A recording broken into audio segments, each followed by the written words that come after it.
निश्चित तौर पे 30 अप्रैल से जो उत्तराखंड के चारों धामों की यात्रा है उसकी शुरुआत हो गई थी। गंगोत्री यमुनोत्री के कपाट 30 अप्रैल को खोले गए थे और उसके बाद 2 मई को 11वें ज्योतिर्लिंग बाबा केदारनाथ के कपाट खोले गए थे और आज 4 मई को भगवान बद्रीनाथ विशाल के कपाट खोले गए थे। इस तरह से अब पूरी तरह से जो चारधाम यात्रा है उसका आगाज हो गया है और देश दुनिया के हजारों की संख्या में तीर्थयात्री चारों धामों की यात्रा करने के लिए पहुंच रहे हैं।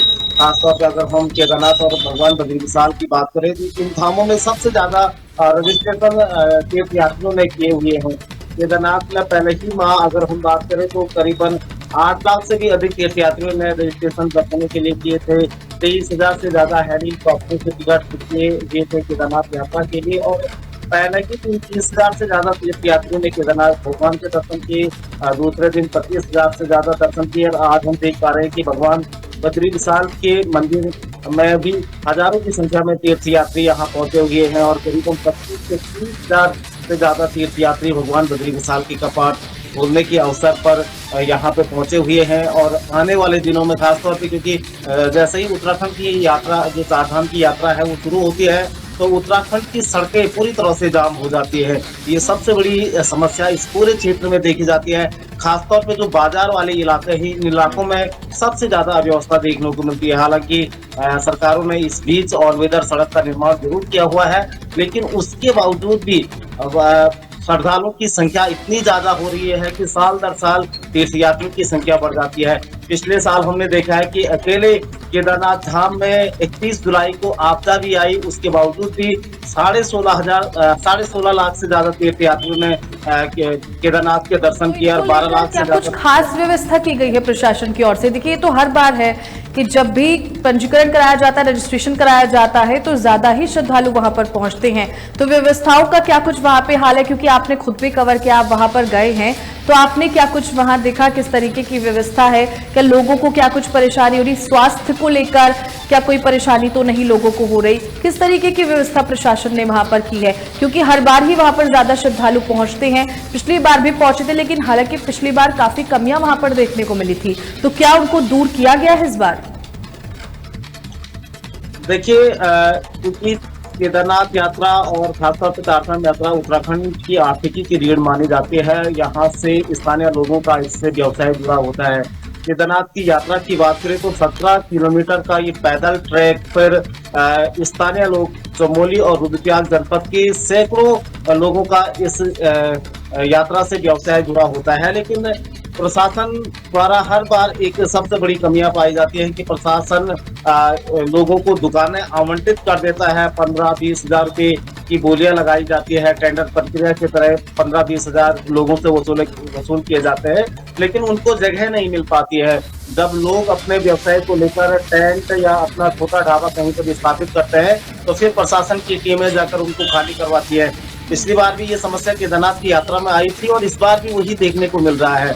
वहां पर जैसे लोग अपना प्रशासन का जो उनको अनुमति मिली हुई है उस अनुमति को दिखा रहे हैं लेकिन उसके बावजूद प्रशासन के कारिंदे आके वहां पे उनके टेंटों को क्षतिग्रस्त कर दे रहे हैं, उनको वहां से हटने के लिए कह रहे हैं। और कहीं ऐसे लोग क्योंकि केदारनाथ तो क्या उनको कहीं जगह दी जा रही है? अगर हटा भी रहे हैं तो क्या कहीं और जगह दे रहे हैं वो उनको? जी क्या कहीं और उनको व्यवस्थित ढंग से कहीं और उनको जगह मिल पा रही है या फिर सीधे हटा रहे हैं, बस हटाने का काम किया जा रहा है दुकानों को? बिल्कुल, जो क्योंकि मैं उसी बात पे आ रहा था, जो जिन लोगों की जगह वहां से हटाई जा रही है उनको दूसरी जगह भी जगह आवंटित नहीं की जा रही है। ये सबसे बड़ी समस्या है यार।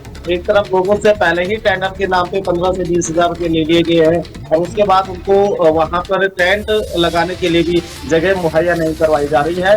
तो ये सबसे बड़ी धांधली इस पूरे यात्रा में देखी जा रही है। उसके अलावा जिन लोगों ने अपनी दुकानें स्थापित की हुई है, जो पिछले कई सालों से वहां पे काम कर रहे हैं, उनसे भी खासतौर पे बिजली के नाम पे, बिजली कनेक्शन के नाम पर 25-25 हजार रुपये की वसूली की जा रही है। वहां पर तीर्थयात्री, क्योंकि पिछले साल हमने देखा था कि जब केदारनाथ की यात्रा को जगह जगह बैरियर लगा के रोका गया था तो केदारनाथ धाम में तीर्थयात्रियों की संख्या बहुत न्यून हो गई थी और लोग 100-100 रुपये में अपने टेंट में यात्रियों को सुलाने पर मजबूर हो गए थे। वहां उस हाइट में जहां पर चाय का गिलास ही 100 रुपये का मिलता है, वहां पे लोग 100 रुपये रात को एक व्यवसाय को, तो ऐसे में समझा जा सकता है कि लोग कैसे वहां पे अपने व्यवसाय का संचालन कर पा रहे हैं। ये सबसे बड़ी चुनौती इस यात्रा में देखी जा रही है और शुरुआत से ही ये अव्यवस्था सामने आ गई है, ये सबसे बड़ी बात है। दूसरी तरफ अगर घोड़े खच्चरों की बात करें तो इस समय एक घोड़े खच्चरों में एक बहुत बड़ी बीमारी फैली हुई है, जिस कारण जो 6,500 5,000 से 6,500 घोड़े खच्चर केदारनाथ की यात्रा को ढोते थे, उनकी संख्या बहुत कम हो गई है, जिस वजह से केदारनाथ धाम में जो खाद्यान्न सामग्री है वो ठीक से नहीं पहुंच पा रही है। और वहां पे हमारे लोगों से बात हुई तो उनका कहना था कि 2 से 5 दिन की सामग्री, खाद्यान्न सामग्री उनके पास केवल रह गई है।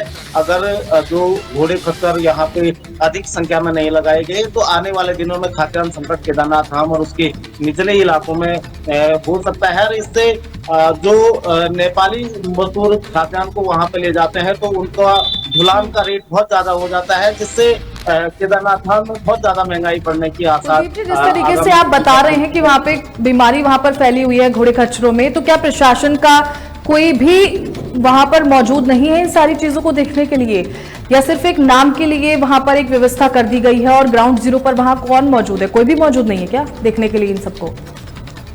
पशुपालन विभाग की तरफ से लगातार ये दावे किए जा रहे हैं कि वो इस जो इन्फ्लुएंजा बीमारी है उससे पूरी तरह से मुक्त है। उनका क्षेत्र करीबन 5 से 6,500 घोड़े खच्चरों का रजिस्ट्रेशन पशुपालन विभाग ने किया हुआ है। सोनप्रयाग, गौरीकुंड, छोटी लिंचौरी, बड़ी लिंचौरी और केदारनाथ धाम में उन्होंने अस्थायी स्वास्थ्य इकाइयां पशुपालन विभाग ने स्थापित की हुई है। वहाँ पे पर्याप्त मात्रा में उन्होंने उनका दावा है कि दवाइयाँ रखी हुई है। तो इधर दूसरी तरफ जल संस्थान का कहना है कि उन्होंने केदारनाथ के पैदल मार्ग में जगह जगह गर्म पानी की व्यवस्था ही की हुई है। लेकिन हमने पूरे केदारनाथ के पैदल ट्रैक पर देखा है कि घोड़े खच्चरों के लिए जो चरिया बनाई गई है गर्म पानी की, इनमें कहीं भी गर्म पानी नहीं दिखाई दिया हमें। हम पूरे केदारनाथ के 17 किलोमीटर ट्रैक को हमने चेक किया तो कहीं भी गर्म पानी नहीं था। हालांकि वहां पे ढांचा जरूर खड़ा किया है गीजरों का और चरियों का, लेकिन गर्म पानी कहीं भी नहीं।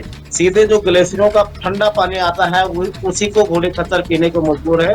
और इस बीमारी में वही सबसे ज्यादा घातक घोड़े खच्चरों के लिए हो रहा है।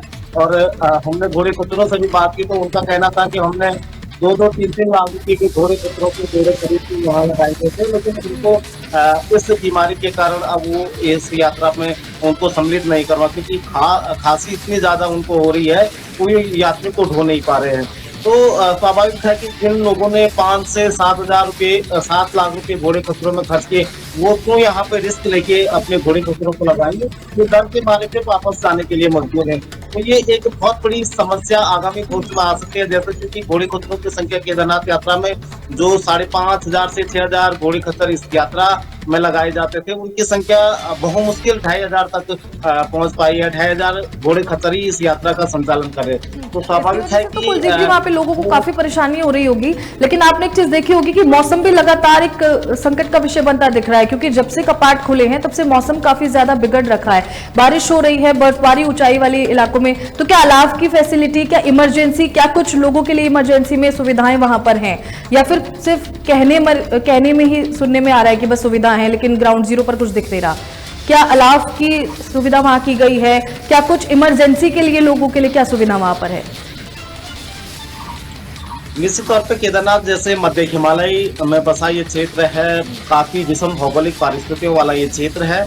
यहाँ पर पल पल मौसम बदलता रहता है, कभी बारिश आती है, कभी धूप हो जाती है। खासतौर पे हमने कपाट खुलने के बाद देखा है लगातार वहाँ पे बारिश आ रही है।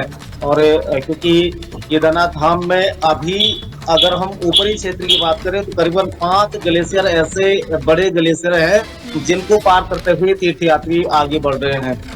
जब बारिश आती है तो ग्लेशियरों में अटके हुए पत्थर भी बर्फ के साथ पिघलते हुए नीचे गिरते हैं, तो ये खतरा हर समय वहाँ पे बना रहता है। उसके अलावा क्योंकि केदारनाथ क्षेत्र हिमालयी क्षेत्र में स्थित है, मध्य हिमालय में ये धाम बसा हुआ है, जैसे जैसे तीर्थयात्री ऊपर बढ़ता है तो वहाँ पे ऑक्सीजन लेवल भी कम हो जाता है।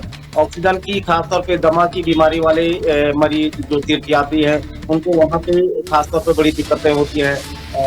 जो सांस के संबंधित बीमारी हैं ऐसे जो श्रद्धालु वहां पे जाते हैं उनके लिए काफी चुनौतीपूर्ण जब बारिश का समय होता है तो उस समय रहता है। हालांकि प्रशासन की तरफ से, स्वास्थ्य विभाग की तरफ से जगह जगह स्वास्थ्य इकाइयां स्थापित की हुई है। केदारनाथ की जो 17 किलोमीटर का ट्रैक है वहां पे चीरबासा में स्वास्थ्य इकाइयां स्थापित है, लिंचोली में स्थापित है, भीमबली में स्थापित है, जो रुद्रा बैंड है, छानी कैंप है, इन तमाम जगहों पर स्वास्थ्य इकाइयां स्थापित की हुई है। और वहां पे जगह जगह प्रशासन ने ये बोर्ड लगाए हुए हैं कि तीर्थ यात्री रुक रुक के जाए, पानी पीते हुए जाए, गर्म पानी अपने साथ रखें और उसके साथ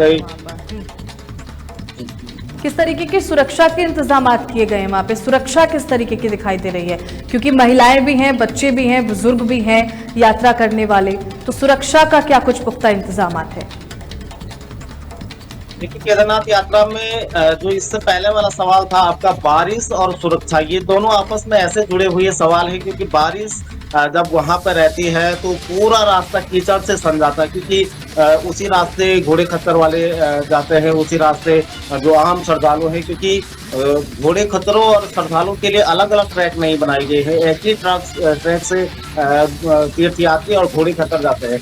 और घोड़े खच्चरों की लीद, और जब बारिश आती है तो घोड़े खच्चरों की लीद कीचड़ में तब्दील हो जाती है बारिश के साथ, और ये पूरा रास्ता फिसल भरा हो जाता है।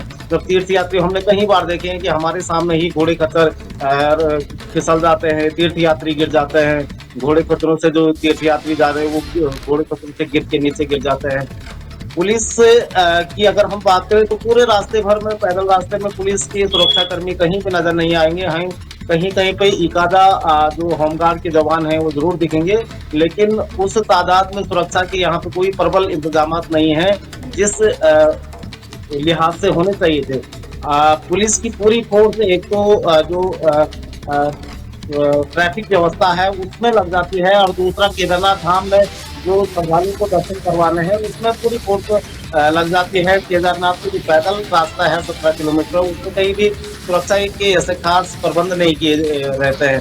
और खासतौर पे जो मैं बारिश के साथ घोड़े खच्चरों के लिए जो कीचड़ में तब्दील हो जाती है, ये बहुत बड़ी चुनौती केदारनाथ के रास्ते में रहती है। और बारिश जैसे ही आती है तो पूरा का पूरा 17 किलोमीटर का ट्रैक बहुत जोखिम भरा हो जाता है। तीर्थ यात्री बहुत संभल के चलते हैं, लेकिन उसके बावजूद भी जो नीचे मैदानी क्षेत्रों की तीर्थ यात्री हैं उनको काफी मुश्किलें हो जाती है। बहुत कई बार वो गिर भी जाते हैं, चोटिल हो जाते हैं। ये बहुत बड़ी समस्या केदारनाथ की पूरे इस ट्रैक में। कुलदीप जी, सोचने वाली बात है कि लाखों श्रद्धालु वहां पर पहुंचेंगे और पहुंच भी रहे हैं। कपाट अब तो सभी मंदिरों के खोल दिए गए हैं। 4 धाम यात्रा कोई मामूली यात्रा नहीं, ये बहुत बड़ी यात्रा है और ये आज की यात्रा नहीं है, बेहद पुरानी है। इतने के बावजूद भी जो दावे वादे किए जा रहे हैं, अगर आप बता रहे हैं कि वहां पर ग्राउंड जीरो पर सुरक्षा के इंतजाम नहीं है, मैं बात करूं बारिश की वजह से कीचड़ है, किसी का भी पैर फिसल सकता है, स्वास्थ्य व्यवस्था बेहद ढंग से नहीं वहां पर की गई है, तो ये काफी ज्यादा शर्म की बात मैं कहूंगी इस वक्त। अगर सच्चाई आप जो ये बता रहे हैं हमें, ये काफी ज्यादा शर्मनाक है, क्योंकि जिस तरीके से दावे वादे किए जा रहे हैं उसके हिसाब से तो वहां पर व्यवस्थाएं मुझे कुछ भी नजर नहीं आ रही हैं। तो कुलदीप जी, मैं आपसे ये भी जानना चाहूंगी कि स्वास्थ्य और देखिए घोड़े खच्चरों की तो आपने बात की, तो क्या कोई वहां पे यूनियन, कोई उनकी मदद करने के लिए या फिर कोई दवाई लगाने के लिए, क्योंकि देखिए इसी पे डिपेंड करती है यात्रा। बेहद लोग, जो लोग पैदल नहीं जा सकते, काफी मात्रा में बड़ी संख्या में लोग जो है वो घोड़े खच्चरों से यात्रा करते हैं, तो क्या वहां पर कोई यूनियन का कोई मौजूद नहीं है, कोई अधिकारी वहां पर नहीं है? कैसा माहौल वहां पर है इस वक्त? देखो, केदारनाथ यात्रा की बात करें या फिर 4 धाम यात्रा की बात करें, ये सभी यात्राएं हमने देखा है कि जैसे ही कपाट बंद हो जाते हैं उसके बाद से ही केदारनाथ या अन्य यात्राओं की तैयारियां शुरू हो जाती है प्रशासन और सरकारों की तरफ से। खासतौर पर केदारनाथ की यात्रा भौगोलिक रूप से भी और विषम भौगोलिक परिस्थितियों के साथ साथ जो पैदल ट्रैक इस यात्रा का रहता है वो काफी जोखिम भरा रहता है, काफी चुनौतीपूर्ण रहता है। इस लिहाज से केदारनाथ की यात्राएं जैसे ही केदारनाथ के कपाट बंद हो जाते हैं उसके बाद से ही शुरू हो जाती है। बैठकों के दौर पूरे 6 महीने रहते हैं, जो शीतकाल का समय रहता है, पूरे 6 महीने केदारनाथ यात्रा की तैयारी के लिए बैठक की जाती है। लेकिन स्थितियां जब कपाट खुलते हैं, ढाक के 3 बात रहते हैं, कोई बदलाव नहीं नजर आता है, बल्कि हर साल यात्रा और भी ज्यादा दुष्कर हो जाती है। और हमने देखा है कि पिछले 2013 की आपदा की बात खासतौर पे साल दर साल तीर्थयात्रियों का आंकड़ा बढ़ रहा है। 2013 से पहले तीर्थयात्री बहुत मुश्किल पूरे 6 माह में 4 लाख से 5 लाख आते थे यहाँ पे, लेकिन अब हर साल तीर्थयात्रियों की संख्या बढ़ रही है। 15 से 20 लाख तीर्थयात्री इस धाम में आ रहे हैं। ऐसे में प्रशासन को चाहिए था, सरकारों को चाहिए था कि इस यात्रा को और अधिक सुविधा संपन्न बनाया जाए, तीर्थयात्रियों की संख्या को देखकर इस यात्रा के और बेहतर इंतजाम किए जाए, लेकिन ऐसा देखने को नहीं मिलता है। फाइलों में सारी चीजें हो जाती है, फाइलों में बहुत बड़ी बड़ी बातें की जाती है, लेकिन व्यवहार में ये कहीं भी नजर नहीं आती है। धरातल पर हमने देखा है कि वही स्थिति रहती है जो पिछले साल नजर आ रही है। इसका एक बड़ा कारण ये भी है कि केदारनाथ यात्रा को लेकर हर साल नए अफसर तैनात किए जाते हैं, जिन्होंने केदारनाथ की यात्रा पहले देखी है। अगर वही अफसर दूसरी बार भी रहता तो वो समझ पाता कि पिछले साल ये अव्यवस्थाएं थी, आगे वो ठीक कर पाता, लेकिन दूसरे साल पता चलता है कि वहाँ दूसरे अफसर की तैनाती हो जाती है, दूसरे कर्मचारी की तैनाती हो, फिर उसको भी वहाँ समझने में पूरा 6 महीने लग जाता है, और अगले साल फिर उसकी भी वहाँ से उसको हटाकर नए अफसर वहाँ पे तैनात किए जाते हैं। इस वजह से वहाँ पे जो अफसरों की नई नई तैनाती रहती है, उनको 6 महीने से वहाँ की भौगोलिक परिस्थिति को समझने में वक्त लग जाता है और वो व्यवस्थाएं नहीं कर पाती। ये सबसे बड़ा कारण है। हमेशा से ये मांग होती आई है कि केदारनाथ यात्रा को लेकर एक अलग सी बॉडी बनाई जाए, जैसे त्रिवेंद्र रावत सरकार में देवस्थानम बोर्ड वहाँ पे एक बनाया जा रहा था। हालांकि वहाँ पे स्थानीय पंडा पुरोहितों ने उसका विरोध किया, लेकिन वो एक बहुत अच्छी व्यवस्था थी केदारनाथ यात्रा को सुधारने के लिए। और इस बार भी, पिछली बार भी धामी सरकार ने वहाँ पे एक बोर्ड का गठन वहाँ पे किया जा रहा था, लेकिन उस बोर्ड को भी अभी अमली जामा नहीं पहनाया गया है। ये बड़ी बात है। केदारनाथ यात्रा में रुद्रप्रयाग का जो प्रशासनिक अमला है वो पूरा लगा रहता है 6 महीने। उनको यहाँ पे स्थानीय प्रशासनिक का कामकाज भी करना पड़ता है, केदारनाथ की यात्रा भी देखनी पड़ती है। ऐसे में ना तो केदारनाथ की यात्रा ढंग से व्यवस्थित हो पाती है और न यहाँ के स्थानीय जो मूल प्रशासन के अधिकारियों का काम है वो ठीक हो पाता है। लोगों का काम भी प्रभावित होता है, केदारनाथ की यात्रा भी ठीक नहीं हो पाती है। तो ये सरकार इसको समझ नहीं पा रही है। सरकार को इसको बहुत बेहतर तरीके से समझना चाहिए कि केदारनाथ के लिए अलग सी बॉडी होनी चाहिए और वहाँ पे उन्हीं अधिकारियों की तैनाती होनी चाहिए जो साल भर उस कार्य को देखें, लेकिन ऐसा होता नहीं है। 15-15 दिन की ड्यूटी अधिकारियों की वहाँ पे लगाई जाती है। हर 15 दिन में दूसरा अधिकारी वहाँ पे आ जाता है और उसको 15 दिन केवल समय काटना है, वहाँ पे उसको व्यवस्था सुधारने से कोई मतलब नहीं रहता है। उसको केवल अपने समय काटने से मतलब है। तो यही सबसे बड़ा केदारनाथ की यात्रा में अव्यवस्था था।